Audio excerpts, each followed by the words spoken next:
Hello everyone, I hope you all are doing good. This is Priya from Legal Fly. Welcome back to my channel. यहाँ पढ़ेंगे, सीखेंगे, समझेंगे law subjects. तो आज हम सीखेंगे रूल ऑफ लॉ। तो चलिए स्टार्ट करते हैं इस लेक्चर को। इस लेक्चर में हम चार बातें सीखेंगे। पहला, रूल ऑफ लॉ का क्या मतलब है। Second, rule of law by A V Dicey and उनके डॉक्ट्राइन का क्रिटिसिज्म क्या था। और fourth, that is merits of the doctrine. तो इन चार टॉपिक्स को आज हम इस लेक्चर में कवर करेंगे। तो चलिए स्टार्ट करते हैं रूल ऑफ लॉ के मतलब को समझना। देखिए, उससे पहले मैं आपको एक बात बताऊं कि ये जो रूल ऑफ लॉ है बेसिकली वो एडमिनिस्ट्रेटिव लॉ का बहुत ही इंपॉर्टेंट एस्पेक्ट है और बहुत ही इंपॉर्टेंट कॉन्सेप्ट है जो हमें समझना है। अब उसका आंसर आपको धीरे धीरे इस लेक्चर में और इसके साथ मैं एक और वीडियो डालूंगी, वो बेसिकली है rule of law under Indian constitution. हम इन दोनों वीडियोस के थ्रू पूरी बात समझेंगे कि हम क्यों ऐसा बोल रहे हैं कि जो रूल ऑफ लॉ है वो एडमिनिस्ट्रेटिव लॉ का एंटायर बेस है। ठीक है, तो देखिए रूल ऑफ लॉ का क्या मतलब है। सी, रूल ऑफ लॉ जो है वो एक फ्रेंच फ्रेज से आया है, वो है ला प्रिंसिपे डी लीगलाइट। एंड ला प्रिंसिपे डी लीगलाइट का मतलब है द प्रिंसिपल ऑफ लीगैलिटी। मतलब the government should be based on the principles of law, not of man. इसका मतलब यह है अगर एक गवर्नमेंट है तो गवर्नमेंट शुड बी बेस्ड, वो किस पे बेस्ड होनी चाहिए, प्रिंसिपल्स ऑफ लॉ पे बेस्ड होनी चाहिए, ना कि प्रिंसिपल्स ऑफ मैन। मतलब एक ग्रुप ऑफ सिटीजन्स और ये इंडिविजुअल्स अगर कोई प्रिंसिपल्स बनाते उस पे बेस्ड नहीं गवर्नमेंट होनी चाहिए, बल्कि government should be based on the principles of law. तो इसका मतलब ये हुआ कि जो ये रूल ऑफ लॉ है वो किसको अपोज कर रहा है, आर्बिट्री पावर्स को अपोज कर रहा है। मतलब अनरेस्ट्रेन्ड अनकंट्रोल्ड जो गवर्नमेंट होता है ना उसको अपोज कर रहा है, अनकंट्रोल्ड पावर जो है उसको अपोज कर रहा है। साथ ही साथ ये रूल ऑफ लॉ जो है किसका नेगेशन है, बेसिकली किसको अपोज कर रहा है, टिरनी को या any form of anarchy. Tyranny मतलब जहां पर जो है एक ही इंडिविजुअल उसके पास सारे तरीके के पावर्स है, उसको ये अपोज कर रहा है।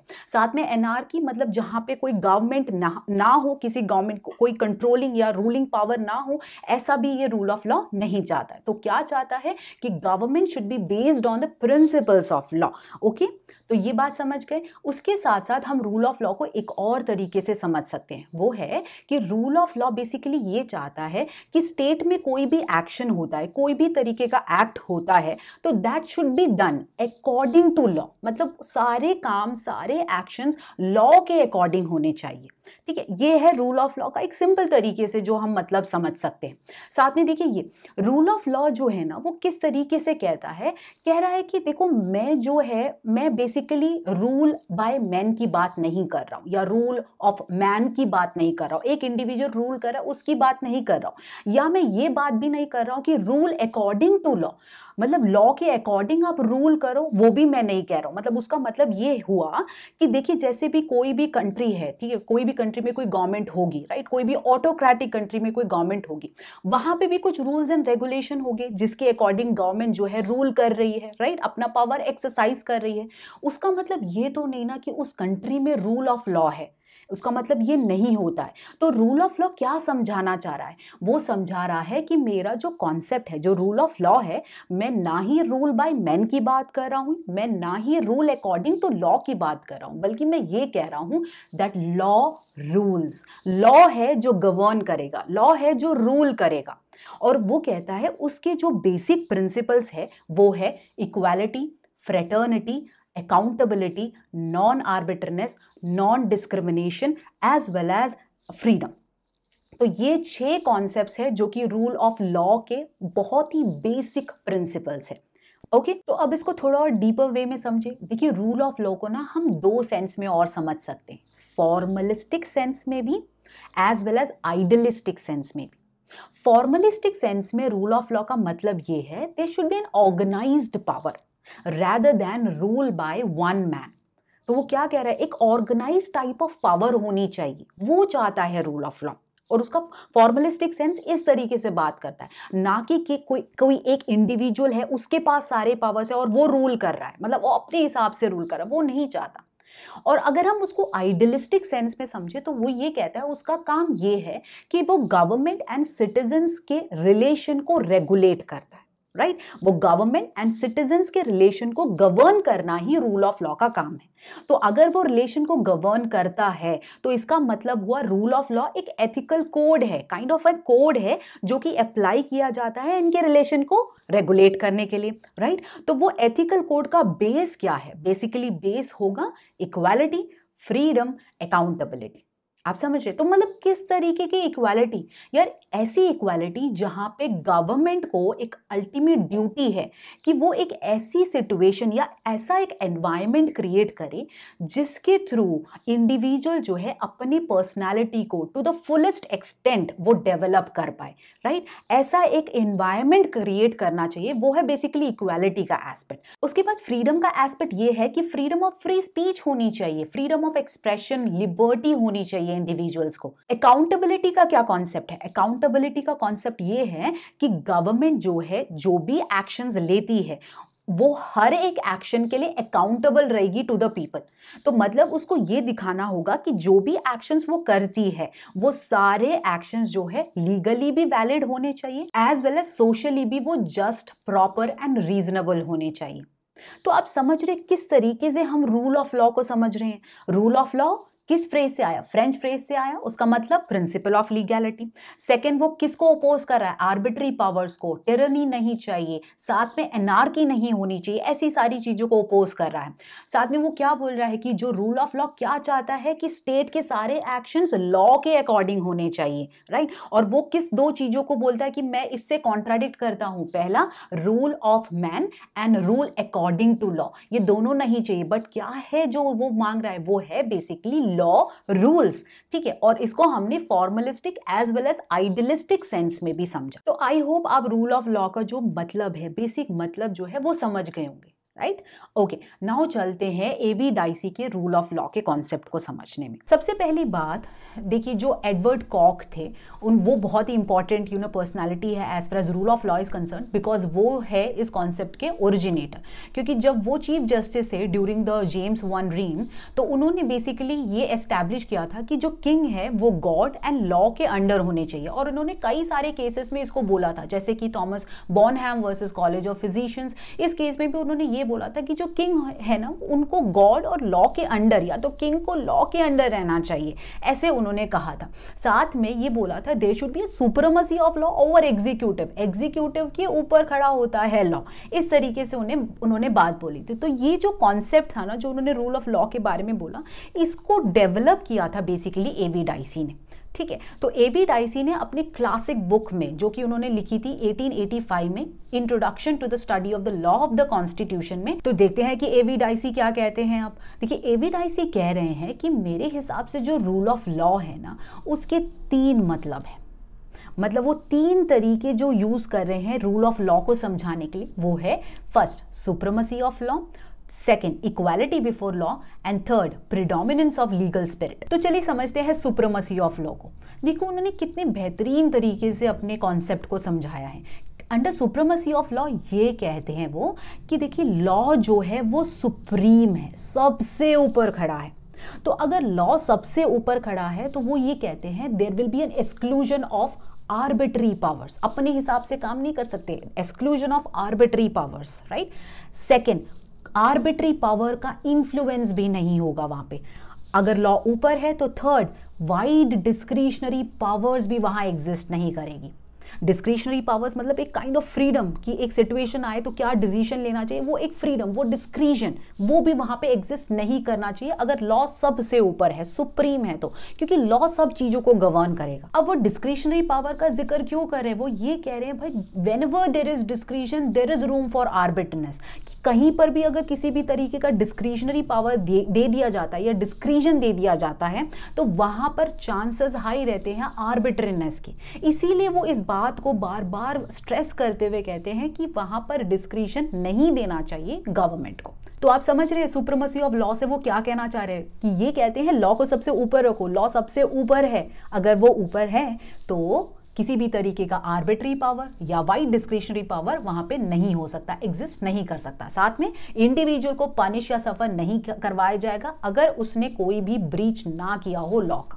अगर किया है तो ऑर्डिनरी लीगल मैनर में उसका केस डील किया जाएगा बिफोर द ऑर्डिनरी कोर्ट्स। ठीक है। तो मतलब सब कुछ जो सब चीजें होंगी ना वो लॉ के अकॉर्डिंग चलेगी, क्योंकि लॉ सुप्रीम है, वो उनका मानना ये था। नाउ देखते हैं उनका सेकंड मीनिंग। वो कहते हैं रूल ऑफ लॉ का मतलब क्या है, इक्वालिटी बिफोर लॉ, मतलब सारे इंडिविजुअल, सभी लोग, सब classes of individuals are considered to be equal before law, सब लोग इक्वल है लॉ के आगे, there is an equal subjection before the law. तो वो ये कह रहे हैं कि प्राइम मिनिस्टर से लेके कोई भी कांस्टेबल या कलेक्टर ऑफ टैक्स, ये सभी लोग एक ही समान माने जाएंगे लॉ के आगे। अगर इन्होंने किसी भी तरीके का एक्शन किया हो जो इलीगल हो तो इनकी सेम ही रिस्पॉन्सिबिलिटी होगी। वो इस तरीके से अपने सेकेंड मीनिंग को बताते हैं। साथ में वो ये कहते हैं कि अपने कंट्री को देखते हुए ये कहते हैं कि भाई देखिए हमारी कंट्री में ना हम सारे इंडिविजुअल्स एक ही समान है लॉ के सामने। हमारी कंट्री में कोई भी तरीके का डिफरेंट कोर्ट नहीं है, कोई भी तरीके का डिफरेंट ट्रिब्यूनल नहीं है जो कि सेपरेटली किसी भी गवर्नमेंट ऑफिशियल्स का या ऑफिसर का केस डील करते हैं, या तो किसी अलग तरीके का रूल अप्लाई होता है। ये हमारी कंट्री में नहीं है। हमारी कंट्री में एक ही चीज है कि सारे ही लॉ के आगे सेम है, लॉ के अंडर सेम माने जाते हैं, राइट। तो वो ये समझा रहे हैं। देखिए जो लास्ट पॉइंट है ना वो हमें थोड़ा समझ नहीं आ रहा होगा, क्योंकि वो कैसे कह रहे हैं कि हमारी कंट्री में ये है जो कॉन्सेप्ट है, वो मतलब वो कुछ और किसी और कंट्री के साथ वो कंपेयर करने की कोशिश कर रहे हैं, राइट। तो मतलब क्या हुआ कि वो अपने कंट्री में बैठ के जब फ्रांस को देख रहे थे ना, तो फ्रांस में उनको ये दिखा कि वहां पे 2 कोर्ट्स हैं, राइट, और 2 सेट ऑफ रूल्स भी है जो अप्लाई होते हैं। अगर कोई गवर्नमेंट और सिटीजन्स के बीच में कोई डिस्प्यूट हो जाता है ना, तो उसको बेसिकली एक सेपरेट एडमिनिस्ट्रेटिव ट्रिब्यूनल में डील किया जाता है। अगर सिटीजन और सिटीजन के बीच में अगर कोई लड़ाई हो या कोई भी तरीका डिस्प्यूट हो तो उसको सेपरेट ऑर्डिनरी कोर्ट में डील किया जाता है, और रूल्स भी इसमें दोनों डिफरेंट अप्लाई होते हैं। तो यहाँ पे वो इस चीज को देखते हुए कह रहे हैं कि हमारी कंट्री में ऐसा कोई सिस्टम है नहीं। साथ में वो ये कह रहे हैं कि भाई वहां पे तो civil servants they are outside the jurisdiction of the court, मतलब ये तो कंप्लीटली ही इक्वालिटी का नेगेशन हुआ भाई। तो इसीलिए वो ये समझा रहे हैं इक्वालिटी ऑफ लॉ का मतलब ये होता है कोई भी इंडिविजुअल, कोई भी गवर्नमेंट ऑफिशियल, सब लोग लॉ के अंडर सेम है। सब लोग अगर कोई किसी भी तरीके का गलत काम करता है, सभी लोगों का एक ही टाइप ऑफ रिस्पॉन्सिबिलिटी होगा। वो ये समझाने की कोशिश कर रहे हैं अपने सेकंड प्रिंसिपल की ओर। हाउएवर एवी डाइसी ने बेसिकली जो फ्रांस के सिस्टम को देखा था ना, वो थोड़ा सा उन्होंने गलत समझ लिया था, क्योंकि वो फोकस जो कर रहे थे ड्रॉइट एडमिनिस्ट्रेटिव ऑफ फ्रांस, और वो किसकी ओर देख रहे थे, जो एडजुडिकेशन मैटर चल रहा है ना, किस तरीके से डील किया जाता है केसेस को, डिस्प्यूट्स को डील किया जाता है, उस मैटर को सिर्फ देख रहे थे। तो उनको ये बात ना अच्छी नहीं लग रही थी, तभी वो बोल रहे थे कि ये जो भी सिस्टम वहां चल रहा है ना वो बेसिकली इक्वालिटी के अगेंस्ट है, और हमारी कंट्री में सभी लोग इक्वल है लॉ के अंडर। तो वो ये समझाने की कोशिश कर रहे थे। तो देखिए मैंने क्या बोला, ड्रॉइट एडमिनिस्ट्रेटिव। देखिए ड्रॉइट एडमिनिस्ट्रेटिव के लिए मैंने एक और वीडियो अपलोड करनी है, तो आप वो वीडियो जरूर देखिए ताकि आपको समझ आएगा कि ड्रॉइट एडमिनिस्ट्रेटिव क्या है, क्योंकि ये क्वेश्चन भी काफी इंपॉर्टेंट है एग्जामिनेशन पॉइंट ऑफ व्यू में, क्योंकि ये क्वेश्चन जो है काफी बार आता है, तो इसलिए आप वो वीडियो देख सकते हैं। देखिए थर्ड है प्रेडोमिनेंस ऑफ लीगल स्पिरिट। अब इससे वो क्या समझाना चाहते हैं, वो ये कहते हैं कि जो बेसिक प्रिंसिपल्स होते हैं ना कॉन्स्टिट्यूशन के, जैसे कि फ्रीडम फ्रॉम अरेस्ट या राइट टू लिबर्टी या to conduct any public meeting, ये जो भी फ्रीडम्स होते हैं ना, ये सारे जुडिशियल डिसीजंस के थ्रू आते हैं, क्योंकि उनका मानना ये है जो कोर्ट है ना वो होते हैं गारंटर्स ऑफ लिबर्टी, वो हमें प्रोवाइड करते हैं ये सारे लिबर्टी। तो वो इसलिए कह रहे हैं, बेसिकली उनका ये मानना है कि अगर किसी भी डॉक्यूमेंट में आप लिख देते हैं कि ये फंडामेंटल राइट है, ये फ्रीडम्स है, तो उनका कहना है कि ये सब इज ऑफ लिटिल वैल्यू, उसका इतना वैल्यू नहीं रहता जब तक कोई एक इंस्टीट्यूशन नहीं होती जो उसको एनफोर्स करे, प्रोटेक्ट करे, तभी हमें एक सिक्योर फीलिंग आती है। तो उनका ये कहना है कि ऐसा एक इंस्टीट्यूशन होना चाहिए जो इम्पार्शियल और कॉम्पिटेंट हो, जो कि आपके राइट्स को प्रोटेक्ट करे, तभी आपके जो राइट्स डॉक्यूमेंट में लिखे हैं ना उसका वैल्यू बढ़ेगा, या तो उसका आपको लगेगा कि हाँ असल में मेरे पास फ्रीडम है या मेरे पास राइट है, ठीक है। और वो इस तरीके की बात क्यों करे, क्योंकि उनको ये लगता है कि अगर किसी डॉक्यूमेंट में आप राइट को लिख देते हैं या किसी फ्रीडम को लिख देते हैं ना, तो वो कभी भी एब्रोगेट हो सकती है, रिपील हो सकती है, उसको ऑल्टर किया जा सकता है, या तो उसको अमेंड किया जा सकता है। तो ऐसी चीजों से वो डरते हैं। तो वो ये कहते हैं अगर एक इंस्टीट्यूशन उसको एनफोर्स करने के लिए है तो वहां पर हमें डरने की जरूरत नहीं है कि उसको अमेंड किया जाएगा या रिपील किया जाएगा। तो वो प्रेडोमिनेंस ऑफ लीगल स्पिरिट से ये बताने की कोशिश करें कि there should be an institution which will be standing as a guarantor of your rights, और जो भी राइट्स आ रहे हैं वो सभी जुडिशियल डिसीजंस के कारण आ रहे हैं। ओके तो ये थे इनके 3 प्रिंसिपल्स। सो एक है सुप्रीमेसी ऑफ लॉ, दूसरा equality before law and third predominance of legal spirit. अब देखते हैं कि इस डॉक्ट्राइन के, इस कॉन्सेप्ट के क्या क्या क्रिटिसिज्म्स है, किस तरीके से उनको क्रिटिसाइज किया गया था इस कॉन्सेप्ट को डेवलप करने के लिए। तो पहला क्रिटिसिज्म काफी इंपॉर्टेंट है। तो ये बोला जाता है कि उन्होंने जो अपने फर्स्ट प्रिंसिपल में बोला कि that law should be supreme, है ना, तो उसके साथ वो ये बोल रहे थे there will be an exclusion of wide discretionary power. उन्होंने वाइड डिस्क्रिशनरी पावर को एक्सक्लूड किया, साथ में आर्बिट्री पावर्स को भी एक्सक्लूड करा। तो वो 2 चीजों को एक्सक्लूड कर रहे हैं। तो उनको क्रिटिसाइज इस वे में किया गया कि भाई आर्बिट्री पावर्स ना होना, उसको एक्सक्लूड करना वो ठीक है क्योंकि वो रूल ऑफ लॉ के कंप्लीटली अगेंस्ट है। बट आप ये कैसे कह सकते हैं कि डिस्क्रिशनरी पावर भी रूल ऑफ लॉ के अगेंस्ट है? क्योंकि अगर डिस्क्रिशनरी पावर प्रॉपरली एक्सरसाइज की जाए तो वो तो कभी भी रूल ऑफ लॉ के अगेंस्ट नहीं होगी।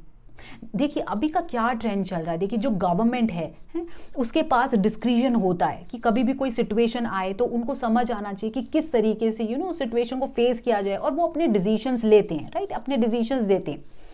तो यहाँ पर हमेशा लॉ थोड़ी ना इतना दूर तक फोरसी कर पाएगा कि क्या हो सकता है या क्या होने जा रहा है। कुछ तो लिमिटेशन होती है ना लॉ की, इसीलिए तो डिस्क्रिशन दिया जाता है गवर्नमेंट को कि तुम डिसाइड करो कि एक सिचुएशन आए जल्दी से तो आपको क्या करना चाहिए, आप डिसाइड कीजिए, राइट। तो बेसिकली लॉ का एक लिमिटेशन है, तो डिस्क्रिशनरी पावर तो देनी पड़ती है। बट अगर discretionary power correctly properly exercise की जाए एंड उसके थ्रू पब्लिक को बेनिफिट हो, उनका वेलफेयर हो, तो डिस्क्रिशनरी पावर को एक्सरसाइज करना रूल ऑफ लॉ के अगेंस्ट नहीं हो सकता। हालांकि आर्बिट्री पावर है बट डिस्क्रिशनरी पावर नहीं हो सकता। और इन्होंने बेसिकली इन दोनों चीजों को डिस्टिंग्विश भी करके नहीं बताया, तो इस बेसिस में उनको क्रिटिसाइज किया गया। ओके और अब अभी का हम जैसे देखें कि प्रेजेंट सिचुएशन में कैसे होता है, डिस्क्रिशनरी पावर गवर्नमेंट को दी है, साथ ही साथ उनको स्टैंडर्ड्स भी बताए जाते हैं कि किस तरीके से उनको डिस्क्रिशनरी पावर है उसको एक्सरसाइज करना है। तो मतलब अगर डिस्क्रिशनरी पावर गवर्नमेंट एक्सरसाइज करी है तो completely within the limits of law ही वो एक्सरसाइज करती है। ओके नाउ सेकेंड क्रिटिसिज्म, तो सेकेंड उनको इस बात पे क्रिटिसाइज किया गया कि उन्होंने बोला इक्वालिटी बिफोर लॉ। वो बहुत ही अच्छे तरीके से उन्होंने समझाया कि हर एक इंडिविजुअल लॉ के सामने इक्वल है। बट वो ये क्यों भूल गए कि उनके खुद की कंट्री में जो किंग है या उनके जो साथ में काम करते हैं उनको इम्यूनिटी या उनको प्रिविलेज दे रखी है, and that too under the maxim that is king can do no wrong.